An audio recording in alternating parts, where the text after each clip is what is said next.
Greetings all, Ferrariman601 here. Last week, finally, giving us an update to their already awesome point .1 beta version of the McLaren MP4 for Assetto Corsa, ASR released this, version point .2 beta of the McLaren MP4 from the 1991 Formula One season. It's been a long time coming that we finally have received an update to this car because the MP4, as many of you diehard Formula One fans well know, is one of the most ridiculous Formula One cars ever. First of all, its history is absolutely glorious. Ayrton Senna taking his final world championship in this car in 1991. But moreover, the car just has a bit of an occult following, mostly due to the 3.5-liter Honda V12 engine in the back. It sounds like something has roused Satan from the pits of hell, and he is now here to wreak havoc with a vengeance. It has the most distinctive engine note that I can recall in all of Formula One history, and now it is ours once again to hear in all of its fury in Assetto Corsa, now that the car is compatible with the soundscape in the 1.9 update and beyond. The MP4, as I mentioned, it is McLaren's 1991 Formula One Challenger, and it managed to win the Drivers' and Constructors' Championships in that year. Of course, Ayrton Senna taking his final World Championship in 91, and McLaren winning the Constructors' Championship over Williams with their soon-to-be dominant FW14 and FW14B in 91 and 92. The MP4 as a design study, it is really the last classic Formula One car ever made. It has a 6-speed manual H-pattern gearbox. It has a throttle cable. It is 100% analog. It is all you all the time in this car. It is doing absolutely nothing to help you at any point. It is all in the hands of the driver.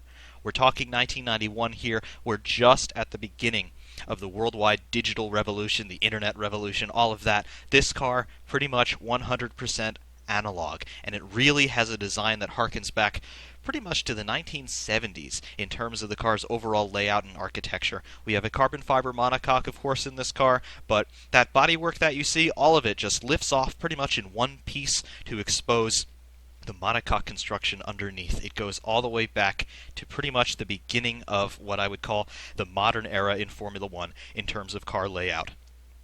Technical specs on the car, as I mentioned, we have a 3.5-liter Honda V12 engine-mounted midships. It is the RA121E, specifically in its specification. It is a V12 engine with a 60-degree bank angle, normally aspirated, of course. It is running through a Weissman 6-speed manual gearbox mounted transversely. It is the last McLaren to be equipped with a standard manual H-pattern gearbox. Starting in 1992, McLaren introduced the paddle shift semi-automatic 6-speed unit with which we are now all intimately familiar, as Formula One has gone in that direction since, and now with our 8-speed semi-auto units, things are really going crazy in the gearbox department, particularly with hydraulic and electronic actuation on those gears. Beyond the running gear, we have suspension. It is a very traditional pushrod layout, as we can see here. Upper and lower wishbones and those push rods going up into the chassis at about 45-degree angles, as is ubiquitous up and down the grid, both in 1991 as well as today, pretty much. Some teams playing with pull rod layouts throughout the years, on and off, of course, but that push rod and wishbone setup very much ubiquitous in Formula One, both then and now. The car's competition history, it was driven, of course, by Ayrton Senna and Gerhard Berger, whose livery we see here. Over the course of its 18-race career, it won 6 of them, took pole position for 10 of them, and scored fastest lap in 5 of them. So a very good competition history on this car. Of course, it was enough to win a double world championship in that year before Williams really came on song with their active suspension and their semi-automatic gearbox and their Renault V10, and then they became unbeatable throughout 1992 and 1993. ASR, of course, they have made us accustomed to expecting absolutely resplendent work from them, and they do not disappoint in the least with this car. Version point .2 is a completely new car compared to version point .1. From the ground up, everything is new. New modeling, new textures, new sounds, new physics. Everything you can imagine is new on this car, and boy, it has paid dividends for them. It's an absolutely wonderful driving experience, which of course we will sample a little bit later on. Just looking externally here at the model, brilliant texturing, brilliant reflections. You can see that paint highly polished, that white and red livery from McLaren that they're so famous for back in the day. There's a chance perhaps that we may see a return of it in 2017. It's not looking likely. It looks like they're going to revert to their historic orange livery, which is what McLaren usually raced with in their formative years, but here, the white and red, of course, evocative of the logo of a certain cigarette company, but it is an absolutely wonderful livery, and ASR have done a great job of recreating it here for all of us. You can get in close on all the details here, the sponsor graphics, the decals, everything is very sharp, very crisp, and certainly appropriate in terms of its relative size and location. The big Honda logo there, of course, Honda supplying the engine. McLaren, today, still running Honda engines, not quite to the same tune of success as they did in the early 90s, but still somewhat familiar, spanning decades. Look along the sides of the car here. You can see this carbon detailing along the sides of the nose section here. Very similar to what we see on the Ferrari 643, also from 1991 from ASR. I like that they are using skills and techniques that they develop on one car and then applying it to another. Very nicely done, ASR, again, maintaining their high standards of quality. Looking around toward the midsection of the car, very clean, very simple. No barge boards to speak of in this era. Everything was just low drag and generate downforce with the front and rear wings for the most part. Very simplistic by modern standards, but it was very effective. You can see the profile of the car progressively getting wider from the nose cone into the midships area. You can see the radiator inlets here on the side pods. Very nice. And there are even radiators inside the side pods. Another little detail that ASR have added. Absolutely wonderful. Moving to the midsection here, you can see the outlets for the side pods where you can see the radiators inside, and they've even got logos on them. Very nicely done with the details here. You can see that vertical stay in the middle of the side pod, just probably multifunction there. First, adding a little bit of rigidity and stability to the side pod structure, but overall also acting maybe to clean up that airflow as it exits through this very large NACA duct on the side of the car, which of course could be profiled to have different openings for different cooling needs. Moving to the rear here, you can see the wonderful textures on the tires here, on the sidewalls, the big Goodyear lettering, and of course the notes written by the mechanics. This one would be the left rear, obviously, and then you've got your working ranges here in centigrade, 85 to 92 degrees, and then you've got the lettering here on the side of the tire as well, made in USA, and then we have our dimensions, Eagle F1, a serial number of some sort. Very nice that they would put that detail in. Absolutely love it. And of course we can look inside the wheels here, and you can see the AP Racing calipers sitting over top of the rotors. That wheel nut detail, very nice. Probably have a better angle on it from the front end. And there you go. You can see the cross-drilled ventilated rotor inside there, and the AP Racing caliper looks like 4-piston calipers on the front. Absolutely wonderful stuff. Moving rearward, you can see that simplistic topside bodywork continues all the way to the rear of the car, as was customary in these days. Here we can see the gearbox casing, the prop shafts coming out of the gearbox toward the rear wheels, the suspension going inside the chassis and mounting to the gearbox on top and bottom. Absolutely wonderful. You can see those exhaust pipes exiting from either side. The cylinder banks on that Honda V12, absolutely great. And this diffuser, these two massive exhaust outlets blowing the diffuser, energizing it with that exhaust flow just to produce a little bit more downforce. It makes the car a little bit sensitive on throttle openings through high-speed corners. Adjust your driving style accordingly. Looking at the other side of the car, you get a great view of the reflection detail here in shadow. Great. Absolutely wonderful detail. This car looks absolutely wonderful just sitting still. Wonderful.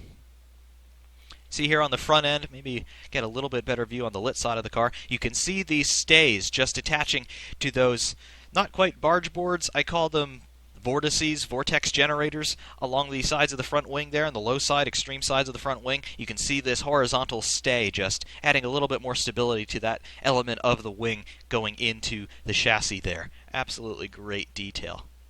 Looking into the cockpit, of course, great detail in there as well. Everything very true to life. We can fly into the cockpit, give you a look at the proportions and the viewing angles from within. The eye point in here is much lower from where we'll be driving the car a little bit later, but you can get a sense of the cockpit layout and detail. Very nice.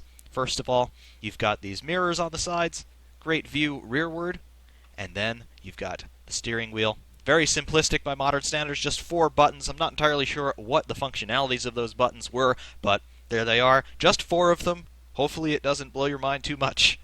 Dashboard, it's a digital readout, but it's an analog presentation. You've got a tach running across the top of the dash. Starts measuring at 8,000 RPM and goes all the way up to 15,000 RPM. Don't be confused by the fact that it goes from 9 to 0. That 0 means 10,000, not 0 RPM. So just be advised of that. And then, of course, we've got our other details in the cockpit. Along the left, we've got some adjustments for all sorts of things. I'm guessing probably brake bias, things of that nature. And then, of course, you've got your ignition kill and your fire bottle, your fire extinguisher there. And you can actually see the fire extinguisher mounted at the bottom on the floor, which would be underneath the driver's legs once he's in the cockpit. Very nice detail. Over on the right-hand side, you've got probably more adjustments for the brakes. I'm not quite sure what this lever here is then on the left, next to the MP4 chassis plate, maybe for anti-roll bar, things like that. But at any rate, you've got brake bias adjustments on the right, and then of course below that you have your gear lever. Again, a manual gearbox in this car. The last McLaren with a manual. Love it. It is so pure. I would love to see Formula One go in a direction like this again. Looking around the cockpit, you've got the seat very nicely modeled and textured, seat belts, and then the cockpit surround. You can see the weave of the carbon in the cockpit surround. Absolutely wonderful stuff. I also love how you have this concave cutout section where the driver's right arm can sit so he can get a little bit of an easier reach toward the gear lever. Wonderful detailing throughout the cockpit in this car. Moving around to the backside, that great highly reflective bodywork, that paintwork continues in the cockpit. Looking back here towards the air intake, wonderful stuff. Absolutely glorious level of detail. Over here on the right-hand side of the car, screen left, you can see the camera mount and you can see the lens cover for the camera. Wonderful. Minute details like that, they absolutely win me over every time because it just shows how dedicated these guys are to their work and the incredible level of detail that they want to recreate for all of us. Absolutely great stuff. Moving back around to the business end of the cockpit. Again, we're sitting a bit lower than we will when we're out on track, but you can just get a sense of the proportions. Those big front wheels, they don't really get in the way in terms of your sight lines, but they do help you in placing the car accurately on the apex. And when we're driving the car from a little bit higher up, you'll really start to get a sense of just how wide this car is. Not only are you able to use the front wheels to sight the car, but you can actually also use the front of the side pods just to get a sense of your width and where you are out on track. So you can be very accurate in this car in terms of your corner entry. Leaving the cockpit, I love those fly in and fly out effects. Very nice. Gives you a really good sense of how the car actually looks, and you can see the light moving across it. Great. You can see aerodynamically, we mentioned the car is very simple by modern standards. This big, wide, and low front wing. Just 2 elements of it. You have a neutral section at the very front of the wing along the leading edge, and then you've got the 2 flaps, and they are what are generating your front downforce. That's it. Very simplistic, very clean, very 90s. Wonderful. Interesting solution on mounting the front wing here. This was the era when teams started to experiment with different ways of mounting that front wing. Here we see McLaren just putting 2 elements on either side of the nose. Some teams were starting to experiment with mounting the wing on pylons, semi-independent of the rest of the chassis, just kind of isolating that wing, allowing it to get a little bit more clean airflow, and moreover allowing air to be channeled underneath the car. Here, McLaren just putting the wing on the sides of the nose, on the right and left sides respectively, leaving the bottom open for airflow to feed the diffuser, which as we saw is kind of big but also kind of not. It's rather simplistic in its design, but of course though it is blown. So very, very cool indeed. I also like the level of detail here on the back end. You can see where the jack would slot in to raise the car off the ground in pit stops. You can see these 2 heat exchangers here for the gearbox, most likely, just oil coolers. And then here you can see this pipe. It's a breather pipe just to allow a little bit of overflow from the radiators, I would assume. Very, very nicely done, ASR. Absolutely love your work, and again, you do not disappoint. Again, these little details in here, the holes to adjust the flaps on the front wing. Love it, absolutely love it. You've included the little Allen bolt just to secure the flap in place. Great. This antenna here on the left-hand side of the front end. attached looks like to the suspension pickup points. Love it. Absolutely love it. You guys do not overlook a single detail, and it just all comes together when you see this car out on track. It just makes it look that much more authentic. And of course, as we'll hear in mere moments, the sounds have been updated and they are glorious. I mentioned before that this car sounds like it's come out of the fiery pits of hell, and yes, it is certainly worthy of that moniker, and ASR, you've done a good job of recreating that, and we'll hear that in a few moments when we go to Imola. Stand by. Welcome to the pit lane at Imola. Before we get out on track, of course, we're going to have a look through the setup screen and show you what's what. Here on the car status side, you can see all of the default values as they stand at rest. Very nice. Gear display. First through sixth in that glorious manual gearbox. You can adjust all your gear ratios independently, as well as the final drive. Tires, you've got your choice of 3 compounds. You've got hard, soft, and qualifying. The qualifiers, of course, only good for about 2 really fast laps, and then they have departed this earth forever and ever. Tire pressures, they default at 19 psi. The minimum of the range is 12, and the maximum is 30, so you can adjust to your heart's content within those tolerances. Fuel, big fuel tank in this car because, of course, there was no in-race refueling in this era. So it goes up to 215 liters, as you can see. Plan according to your fuel consumption. Suspension, anti-roll bars front and rear. Again, these are all the default values. Wheel rates and ride heights on all 4 corners. You can adjust these independently to your heart's content. Aero, just front and rear wings. The flaps do not change their angle visually when you make these settings adjustments, but their effects, of course, are modeled nicely. Alignment, camber and toe on all 4 corners, default values.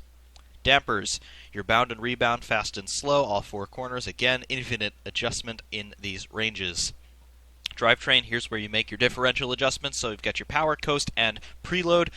Most of these settings will simply affect the car's attitude into corners, but of course that power setting also affects how quickly you can get back on the gas and how the car reacts, particularly at the rear.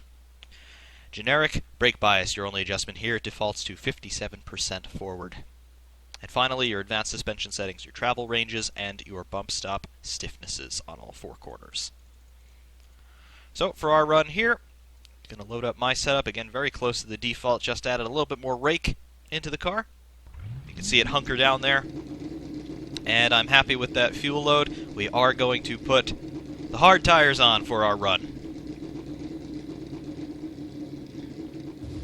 So in the cockpit here, you can see the eye point is a bit higher than it was in showroom view, so we've got a much better view of the racetrack, and you can start to see what I'm talking about here with just how wide the car is and how you can use those front wheels and the leading edges of the side pods as a bit of a guide just to gauge how close you are to the apex. Very nicely positioned eye point here, and you get a great view of all of your surroundings. No visibility problems whatsoever. You can see the dashboard's now alive. We've got some information on there. It's a little bit difficult to read, but to the extreme left of that LCD, you've got your gear indicator. Obviously, we're in neutral right now. And then you've got your number of laps turned next to that. Fuel level in liters, so 55 right now. And then to the right of that, ticking away, you can just barely read 5:19 ticking by in our current lap time, and then you'll have your fastest lap and current delta on that display as well once we get going. Of course, the tachometer running across the top of the LCD. Very welcome indeed. And we can start to hear those sounds. Oh, the sounds.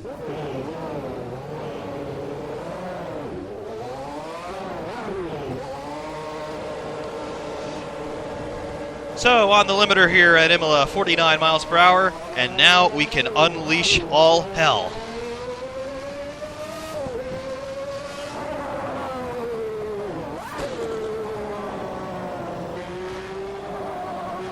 Being cautious here on our warm-up.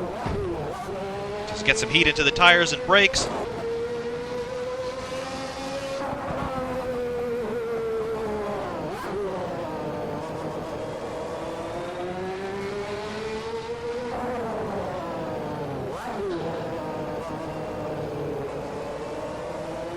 course, we've got the hard tires on the car, so I do not want to push them hard straight out of the gate. However, they will come good in a couple of laps' time. You can just barely see from this vantage point, but when I get on the brakes into the big braking zones, the rotors do glow. Particularly if you look over to the left as I'm turning right, you can see that brake rotor inside the left front wheel glowing away.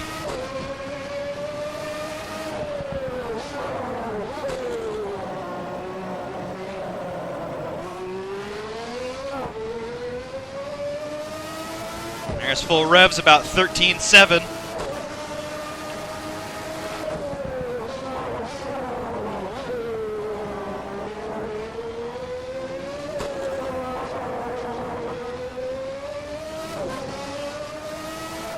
And down the start-finish straight for the first time. Hear that reverb between the grandstand and the pit lane.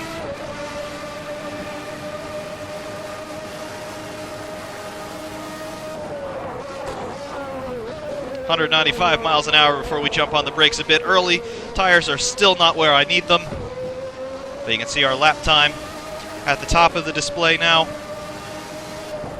And then our delta underneath. We're going to go off because I'm looking at the dash rather than the racetrack. That won't have done my tire temperatures any good, but they're still okay.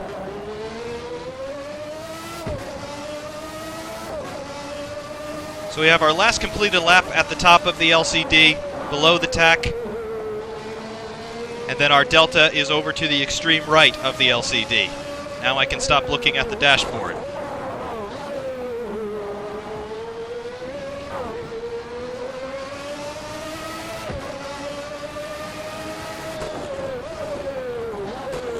Oh, it's great. It's already great. Don't want to give opinions yet while things are still a little bit cold, but it's good. It's very good. Now to tell you why it's good.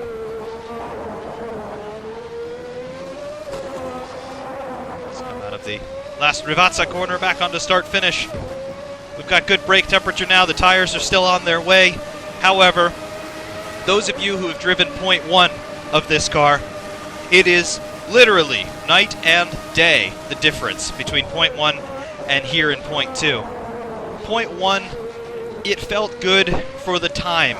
It felt good because we didn't have any other reference. It was the first time that the MP4-6 had been brought to Assetto Corsa, so whatever we got was better than what we had before, which was nothing. However, this, being able to compare it to ASR's first effort at this car, this is a 100% improvement in every possible way. First of all, the car just looks better. They've had a completely new redesign on the graphics and modeling. Wonderfully done. The physics are completely different. The tires are completely different. We're now running the Assetto Corsa version 10 tires, unlike the older version of this car. Much better tire model all around.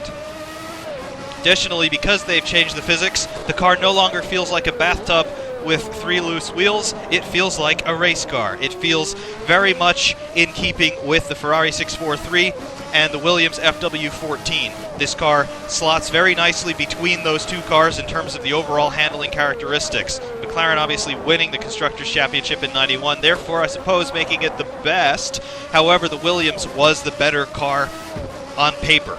Yes, they had reliability issues in '91, which cost them the World Championship, but the MP4-6, because it is of older vintage in terms of its design philosophy and in terms of its technology, was not as good. But in terms of the handling characteristics, much more stable, much more confidence-inspiring straight out of the pits.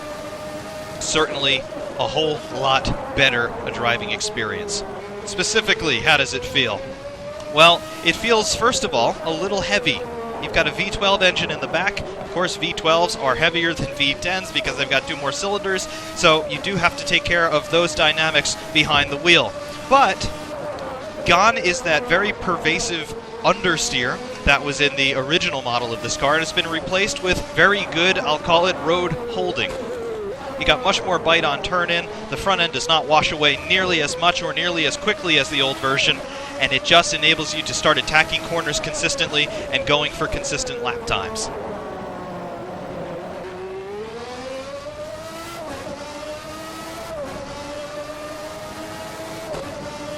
In terms of the brakes, of course, are very good. They're Formula One brakes. You get good brake feel and good brake response on the pedal, depending on what your setup is in terms of your wheel. and your pedals, you may have varying experiences with that. However, from where I'm sitting, they feel very good, they're very predictable, they bite hard initially, and then there's not much brake fade even through the end of the braking zone where the temperatures are at their peak. So very nice job on the brakes. As I miss my braking point a little bit into Tamburello.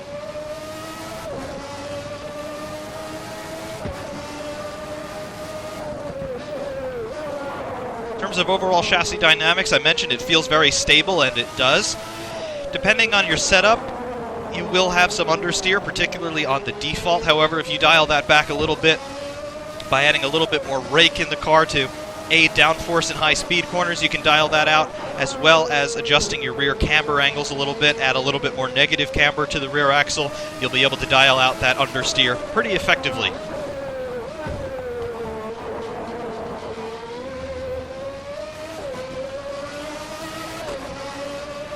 The engine.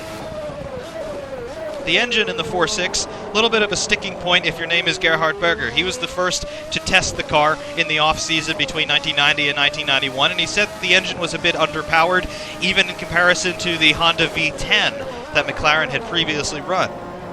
And he was right about that. McLaren called up Senna. They said, hey, we need your help on the engine side. Senna had his way with the car, as he could only do in his very special Senna way, and Honda were able to get to the bottom of the engine issues and raise the power output accordingly. About 780-ish horsepower coming out of this Honda V12.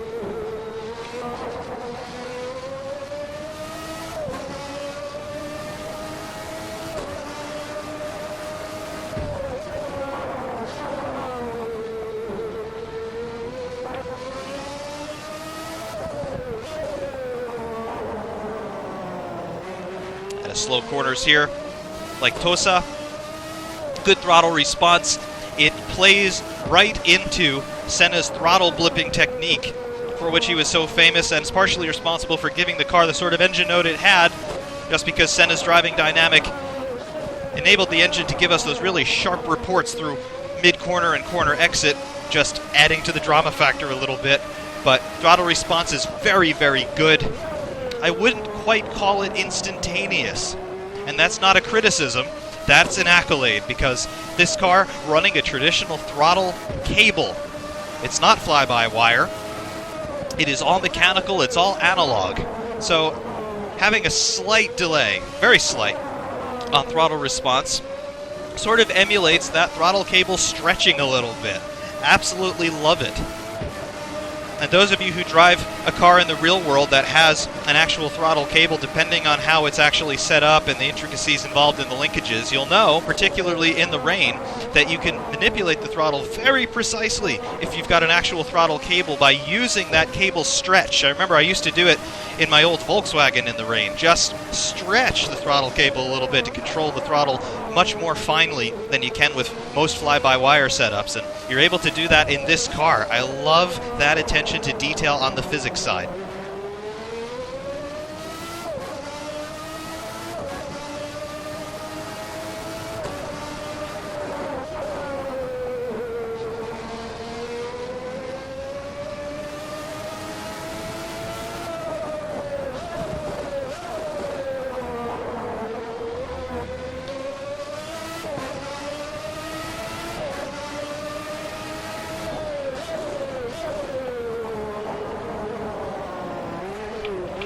Bit of oversteer there, that's my fault. I took the curbing a little bit too hard through Variante Alta and then had to pay for it. Rear axle off the ground does not generate grip.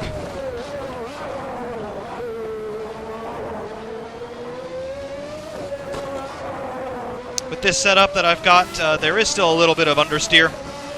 Of course, some of that is down to the hard tires being what they are. Now that they are up to temperature, of course, they are performing at their maximum because they're not worn out really at any rate yet. There's still a little bit of understeer in the chassis, aiding that stability on turn-in. You may be giving up a little bit of lap time there and all-out speed as you exit the corner, but I tend to like it a little bit for reasons of stability, particularly with that very heavy engine mounted midships trying to overtake you all the time.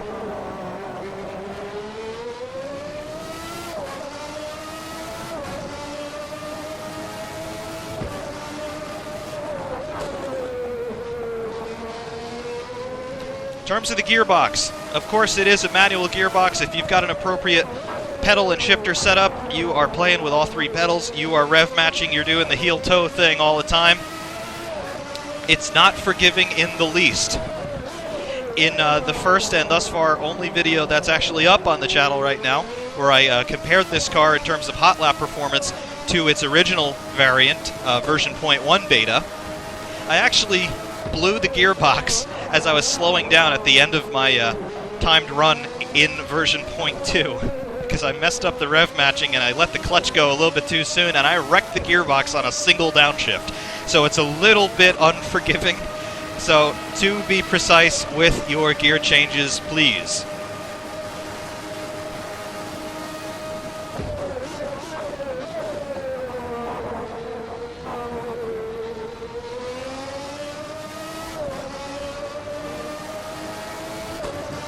Through high-speed corners, judging it from a modern vantage point, it's slow. Certainly. However, judging it by its peers, the Ferrari 643 and the Williams FW14, it's adequate. Very much so. It's stable. It doesn't have all-out grip as you would get in a modern car at high speed, at least not at quite the high speeds that we now see in what we call high-speed corners. Like particularly through here, I'm usually able to tickle the throttle in a modern car, but in this one, it's all brakes and all downshifts.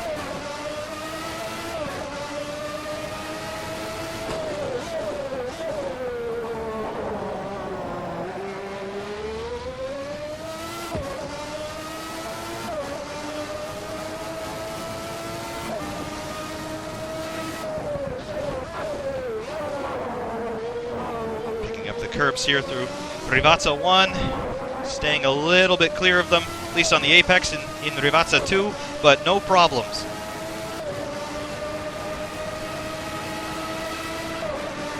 Car's very stable, very predictable.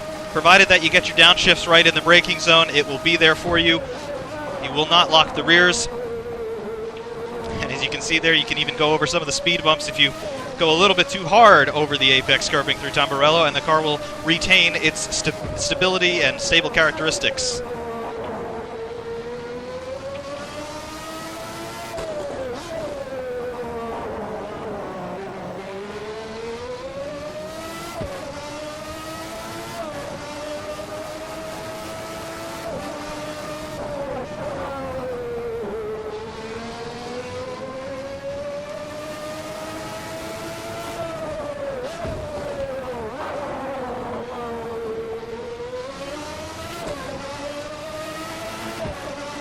Love how you can get on the power straight on corner exit, particularly going uphill there. Short shift a little bit to control the wheel spin if you need to.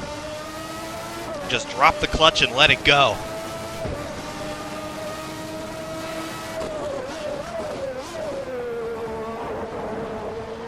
Also notice that you've got quite a bit of steering lock in this car.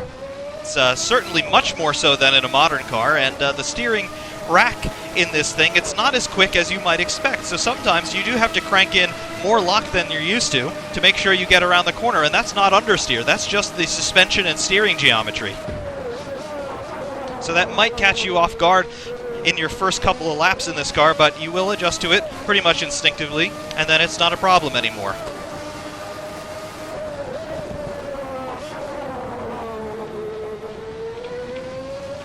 The curbing there, you got to watch the exit curbing.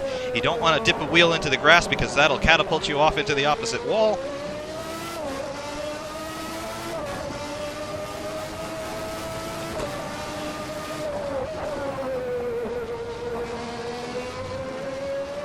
But coming down the hill here at full throttle, it's just unparalleled how visceral this experience is. I know I use that term a lot when I'm reviewing cars, but it's so true for so many cars in Assetto Corsa, and Assetto Corsa itself. It's a very emotional and emotionally evocative experience. Is that because the game's designed by Italians? Possibly, but it just gives you that sense of immersion and that emotional investment in the experience.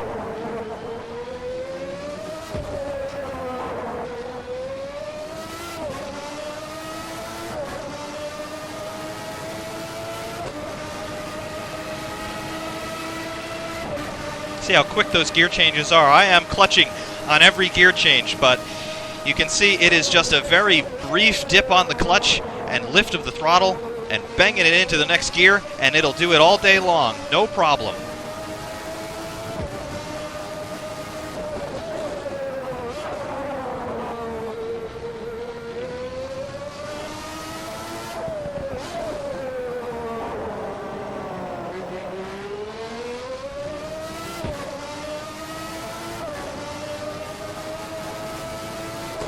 I love that brief pop into fifth gear going up the hill toward Piratella. It's just great. It eggs you on so much.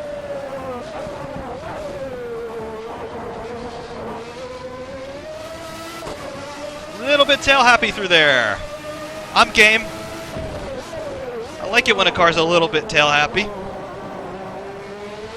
And same through there, a little bit of a neutral slide that you can then use to carry your momentum around the corner. Love it. And of course some of that is down to the fact that the tires are now getting a little bit past their ultimate prime. But just react to that and use it accordingly.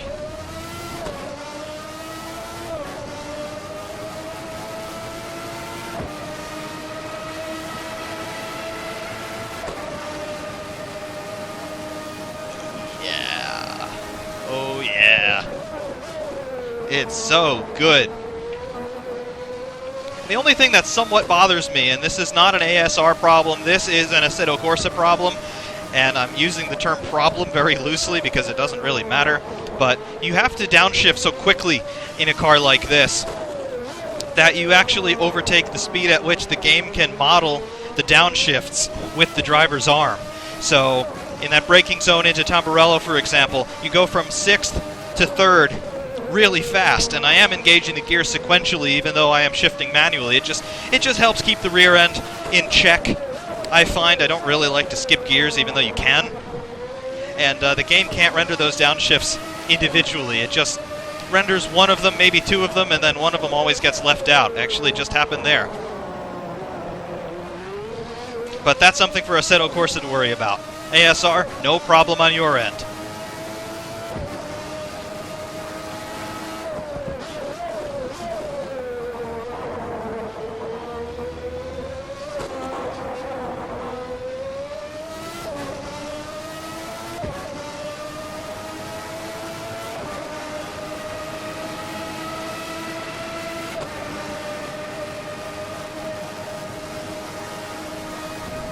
Brakes, 5, 4, 3.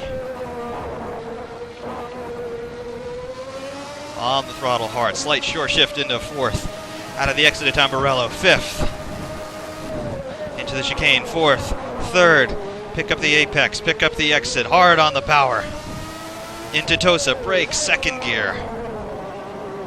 Lift the throttle on the power as hard as you dare. 3rd. 4th. Waiting for it under Sparko sign. 5th, 4th, throw the car at the apex. There it is. It's lovely. It's so lovely, isn't it? Diving down here into Acqua Minerale. 3rd, 2nd. Picking up those apex and exit curbs on the throttle, short shifting. 4th, wind out 4th into Variante Alta. Throw it at the apex. We missed it a little bit. Pick up the 2nd element. Salvage what we can of the corner, which is not much. Car gets very slippery over that paint.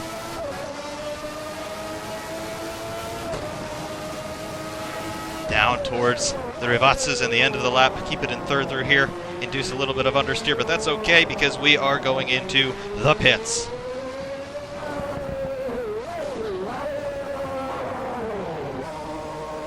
Auto brake catching me out a little bit. Slight lock up on the left front, but that's okay.